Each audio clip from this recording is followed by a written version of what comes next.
Di sebuah hutan yang hijau dan penuh kehidupan, hiduplah seekor haiwan kecil tapi sangat bijak dengan namanya Sang Kancil.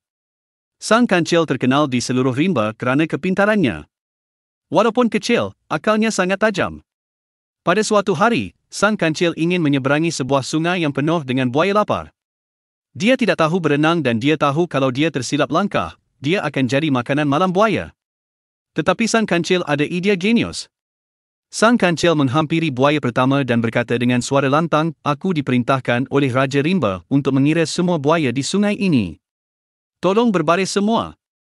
Buaya-buaya yang tidak tahu muslihat itu pun setuju. Mereka berbaris dari tepi hingga ke seberang sungai. Sang Kancil pun mula melompat. Dari satu buaya ke buaya lain sambil mengira dengan kuat. Sampai ke seberang. Dia melompat ke darat dan menoleh ke belakang sambil ketawa. "Terima kasih, buaya-buaya bodoh. Sekarang aku selamat, tanpa perlu berenang," katanya sambil ketawa. Buaya-buaya hanya mampu melihat dengan marah tetapi mereka tidak boleh buat apa-apa. Apa pengajaran daripada cerita ini?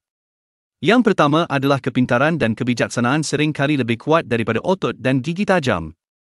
Dan jangan sesekali pandang rendah pada yang kecil sebab yang kecil pun boleh jadi hebat. Kalau korang suka cerita ini, tekan like, share dan subscribe untuk lagi kisah legenda dan pengajaran hebat. Jumpa lagi.